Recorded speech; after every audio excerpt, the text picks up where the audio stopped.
AV4-6 is all about being able to calculate the surface area of spheres and hemispheres. All right, go ahead if you'd like to try this at home. Grab an orange or something that's easy to peel and trace it. This is going to be your, if you measure across, this is going to be the diameter of your great circle. And you're going to want to predict how many times can you fill that circle with your orange peel if you break it up into small pieces.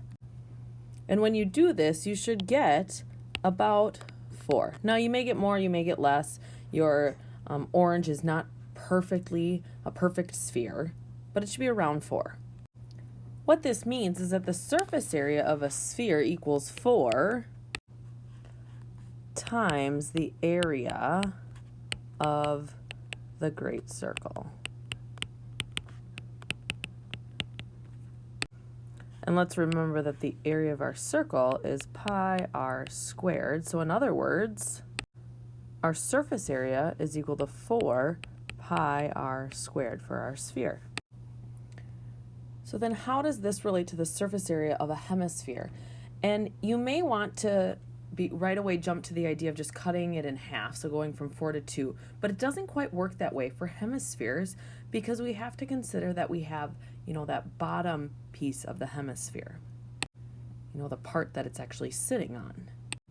So what it actually is that the surface area of a hemisphere equals half the surface area of a sphere plus the area of the great circle. If we break this down a little bit, half surface area of a sphere would be 2 pi r squared plus the area of the great circle is pi r squared, which is the same thing as 1 pi r squared. So in other words, the surface area of my hemisphere is 3 pi r squared.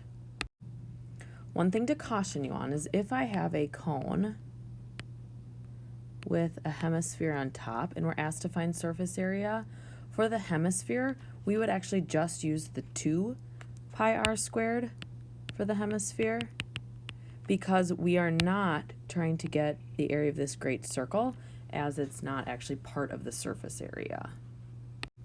But if I just have my hemisphere, so something like this, I will want to use the formula because I want all of the surface area, which is 3 pi r squared. Let's take a look at example number 1. It says find the surface area of a sphere with a radius of 5 centimeters. So as always, we need to make sure we start out with our formula. Surface area of a sphere is 4 pi r squared. Then we're going to substitute what we know. So we have 4 pi, our radius is 5, so 5 squared. We have 4 times 5 squared is 25 times pi. 4 times 25 is 100 pi. Surface area of our sphere is 100 pi. Again, you'd want to leave it like that unless it asks you to use an approximation or use 3.14 for pi. Let's take a look at example number 2. It says find the surface area of a sphere with a radius of 2/3 of a centimeter. So again, always start with your formula. Surface area of a sphere is 4 pi r squared. We can substitute what we know. So we have 4 pi. Our radius is 2/3 centimeters squared. Be very, very careful that when you enter that fraction in for radius that you put it into parentheses because that whole 2/3 is being squared. Okay, we want to make sure that when we do 2/3 squared, we get 2 squared, which is 4, 3 squared, which is 9. Let me bring down our pi.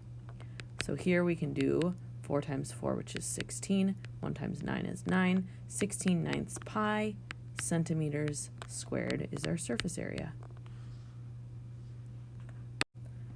In our next problem, it says to find the surface area of the hemisphere, radius of 7 centimeters. So this time we're working with a hemisphere. We have to be careful with our formula. Remember that the formula for surface area of a hemisphere is 3 pi r squared because we want all of the hemisphere's surface area. So we can substitute what we know. So 3 pi 7 squared. So we have 3, 7 squared is 49 times pi. 3 times 49 is 147. And we have pi centimeters squared is our surface area. In example number 4, it says to find the radius of the sphere. This time we're given that the surface area is 32 pi centimeters squared. As always, we start with our formula. So surface area equals 4 pi r squared, because we're talking about surface area of a sphere. We're given 32 pi as our surface area, so I'm going to substitute 32 pi in, set that equal to 4 pi r squared. And now we just need to solve for our radius. So we're going to divide both sides by 4 pi. When I do that, the pi's cancel. 32 divided by 4 is 8. Our 4's cancel and our pi's cancel on the other side, and we're left with r squared. From here, we are going to square root both sides, and we get r equals. So r is the square root of 8. Let's remember that we need to simplify this because we can. Square root of 8 is the same thing as the square root of 4 times the square root of 2. Square root of 4 is 2, so 2 squared is 2 is our final answer for radius, and this would be measured in centimeters. Question number 5 says find the surface area of the sphere. This time we're given the volume, and the volume is 36 pi. So what we need to do first is we need to use our volume formula to figure out what our radius is. Then we can use that radius to substitute it into the surface area formula. So let's remember that the volume formula for a sphere is 4/3 pi r cubed. So here we're going to do 36 pi equals 4/3 pi r cubed. What I want to do first here is I want to clear my fractions, so I'm going to multiply by 3 on both sides. What that does is that clears this fraction, and I have 36 times 3, which is 108 pi, which equals 4 pi r cubed. Now I can divide both sides by 4 pi. When I do that, I'm going to do 108 divided by 4, which is 27. My pi's cancel. On the other side, my 4's cancel, my pi's cancel, and I have 27 equals r cubed. Now, I want to take the cube root of both sides. So r equals 3, because 3 times 3 times 3 gives me 27. As a reminder, on your calculator, if you go to math, and then you go down to option number 4, which looks something like this, and hit enter, then you will be able to type in the number 27 and hit enter, and you will get your cube root, which is 3 in this case.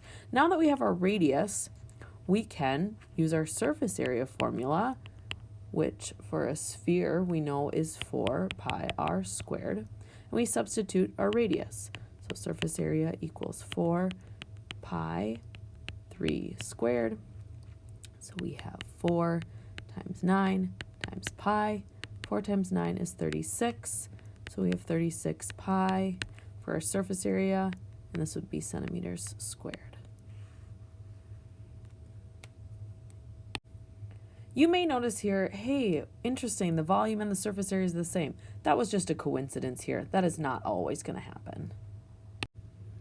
Before you get started, I just want to remind you the formula for surface area of a cylinder.